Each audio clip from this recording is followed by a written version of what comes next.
Yo, welcome back to another video. It has been quite a while since I have last done a familiar showcase video, and we finally have a new one in the game, and that is for Funny Valentine. This is his Vanguard familiar. Going over how to obtain this familiar itself, you just need to do the presidential election events 5 days in a row, 100 coins to then be able to purchase it through the missions. Unfortunately, as of recording this right now, if you have not already started these missions, then you cannot get this familiar as of now. Eventually it will come back permanently, but as of right now you will not be able to get it unless you had done it from the start, because you need 5 days, and this event only lasted for 7 days itself. Looking at the familiar itself, the first passive is Election 1. He gains 700% damage. This is quite nice, a really big boost. One of the worst parts about Valentine originally was that he just had really terrible base damage, so this is a big necessary buff for him. His second passive is Invulnerable.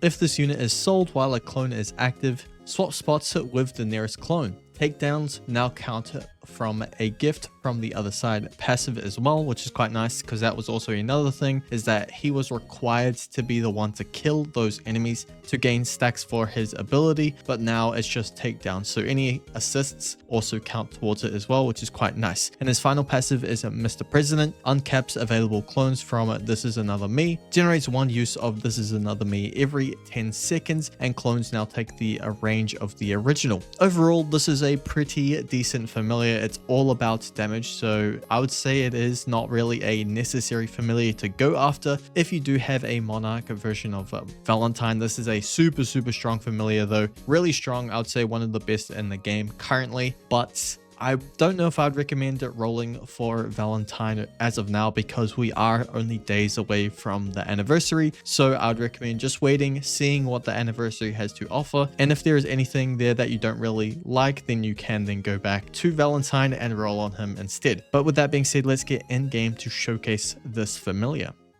Yo, it has been a little while since I have done a showcase in Sandbox, but here we go. We have our Valentine with the brand new familiar. Now, originally this was not going to be a monarch Valentine, and I just so happened to get a little bit lucky when it came to rolling on him. I was originally just going to dump 50 rerolls into him and see what happened, and this is exactly what had happened.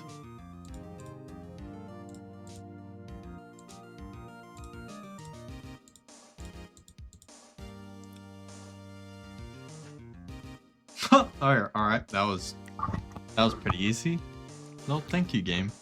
So yeah, I got pretty lucky when it came to getting a monarch for my Valentine. So I will be doing a video later on going over difficult stages, creating a team around him and going through that. But for now, let's just go over the showcase for him itself. Valentine, he is quite an old unit in the game now. So I will also go over his unit passive since it has been a little while. 38k damage on placement. He has 10,000 DPS. Now it is going to climb because of his passives, which we'll just quickly go over right now. He gains damage and range after hitting an enemy up to 23%. His second passive is going over his ability. Every 30 kills he gains one use of an ability, and he gets -5 SPA down to 15% when he uses his ability. And his final passive is he's immune to status effects, and he redirects all attacks that happen to him to the enemy that did it to him. And he also gains 10% damage after redirecting an attack up to 30%. So he can gain 53% damage, but most of the time you're only going to see him at 23% damage, because not every enemy in the game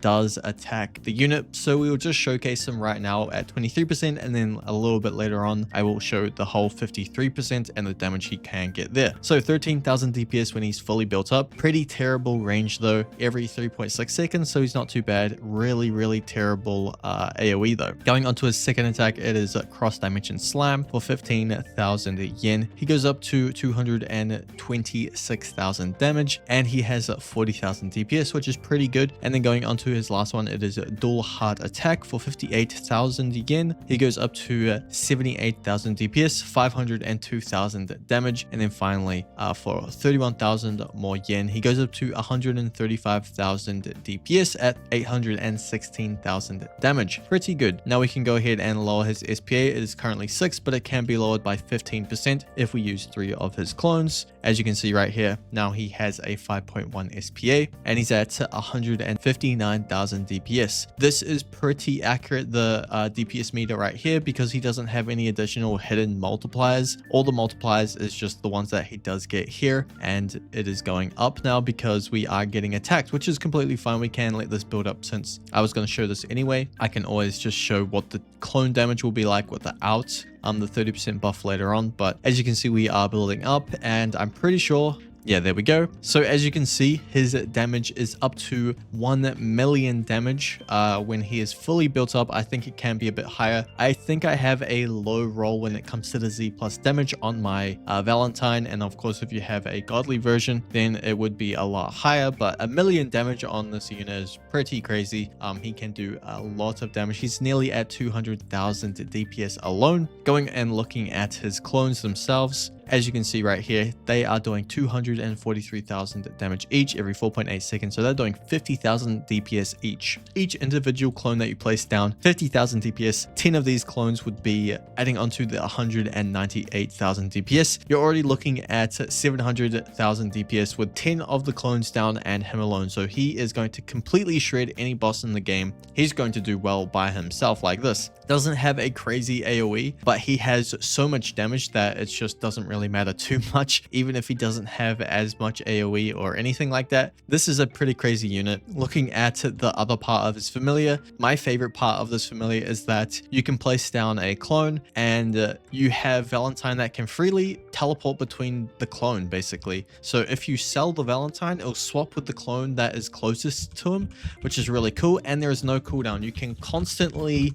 swap between the two by selling Valentine. Just make sure that you don't sell him after the 20 seconds is up, otherwise you accidentally do sell him. What is his total cost? 100,000. That's actually pretty good for the amount of damage that he does deal. We'll quickly see what his damage is looking like without that extra 30% damage from being attacked by enemies. On his clones at least, they're at 195,000 damage, so it's 40,000 DPS, 10,000 less DPS, but it's still pretty good if you aren't facing enemies that do attack Valentine himself. But yeah, that is going to be this video. It's just a little showcase on how Valentine works and what he can do with his new familiar. A really cool familiar indeed. He is a pretty fun familiar to have. I wouldn't really recommend rolling on Valentine for Monarch right now, since we are really close to anniversary. So just wait and see what anniversary does have in store before you do decide whether or not you do actually want to roll for Valentine. But he is a very solid unit, and he's going to be, I think he will be hard to get taken out of a meta for a very long time, just because he technically has infinite scaling with his DPS because he has uncapped amount of clones. So yeah, that is going to be this video. I appreciate it if you guys have watched this far through the video. See ya.